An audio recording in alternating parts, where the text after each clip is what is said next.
Is the caste system really a flawed concept? In the last episode, we saw how the Varna and caste system in India developed over a period of time. Its main drawback was that it became more and more dependent on the birth of an individual rather than on his or her nature or profession as originally envisaged. Is it completely wrong to base the caste system on birth? If I say no, then probably that would raise a lot of eyebrows. Let me explain. How does anyone develop his or her personality, interest, and capability? A little pondering tells us that we often inherit these things genetically from our parents and from the way we are brought up, either because of the home environment or that outside. Though there can be exceptions, children generally inherit their traits from their parents and the surrounding environment further shapes them. That is why we are not all alike, though our bodies and brains are more or less similar structurally. People like Dr. Stevenson, a well known rebirth proponent, adds our past birth experiences to these two criteria. He says that depending on the past birth experiences, a person may develop a distinct trait which can neither be explained by genetics nor by the environment in which one grows up. There is lot of scriptural evidence to show that a person takes birth in a particular family as a result of his or her past experiences.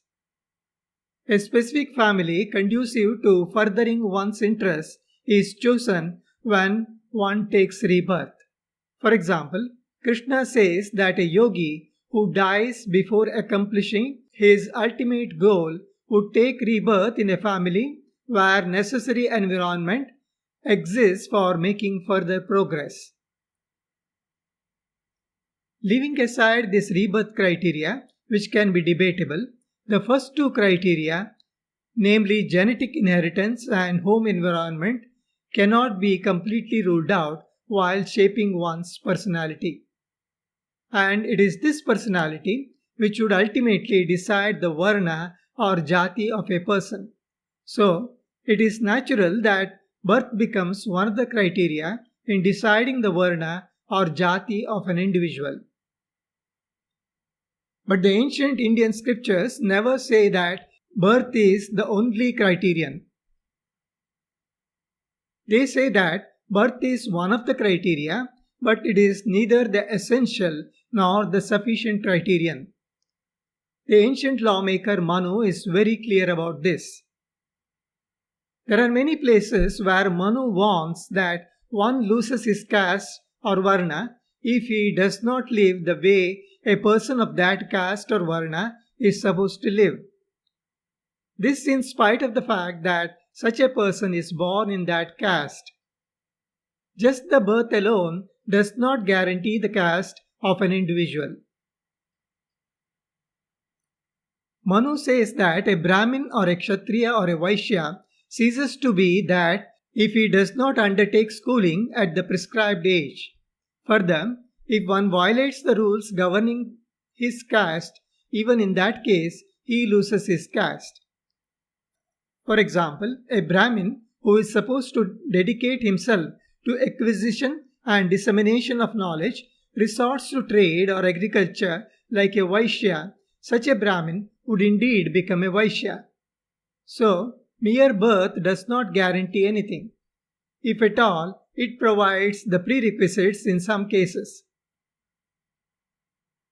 Similarly, it is not essential for a person to be born in a particular caste to be accepted as one belonging to that caste. Vishwamitra, a born Kshatriya, becomes a Brahmin because of his efforts. Similarly, Vidura, a Shudra by birth, is respected by all including Krishna for his knowledge. For all practical purposes, he is seen as a Brahmin, at least by people who are unbiased. Mahidasa, a son of a Shudra woman, became a great sage and even has an Upanishad in his name, Aitareya Upanishad, which is one of the important Upanishads. The lawmaker Manu gives three criteria under which one can move from a lower Varna to a higher Varna irrespective of how he was born.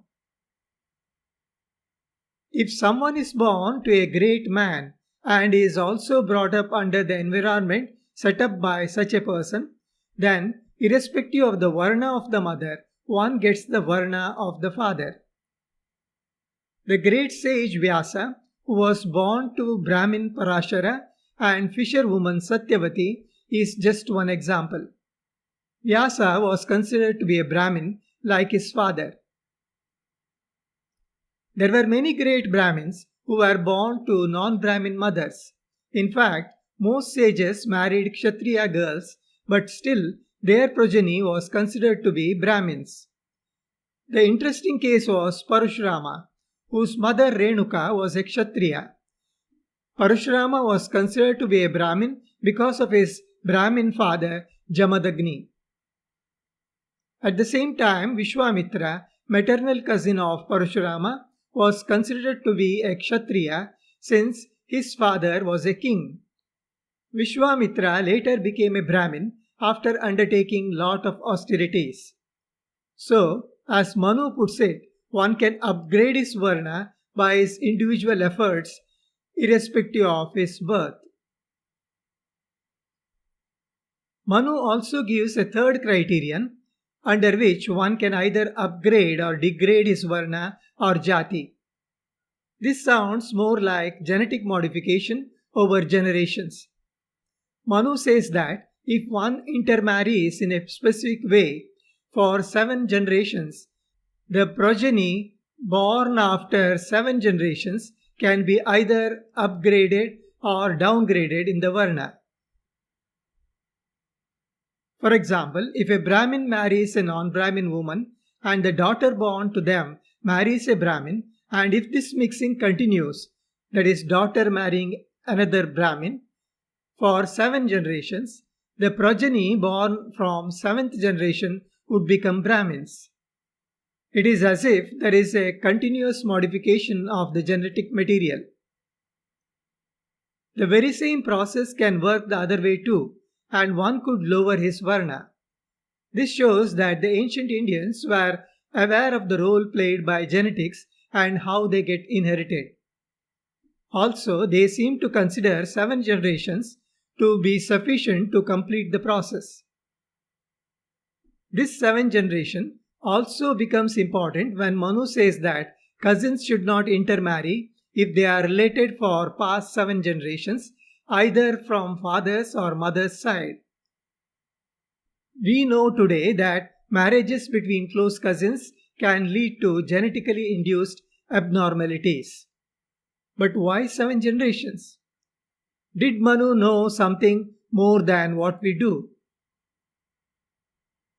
From all these explanations, it is very clear that birth was neither an essential nor a sufficient criterion to decide the Varna or caste of an individual. Birth was just one of the criteria that could be overruled. That removes the blame that caste system was strictly birth-based.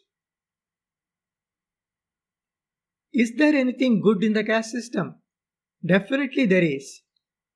Caste based on birth gives an opportunity for refinement of an individual based on his birth. Instead of starting with a clean slate as we assume today, the child starts off at some level and becomes further refined.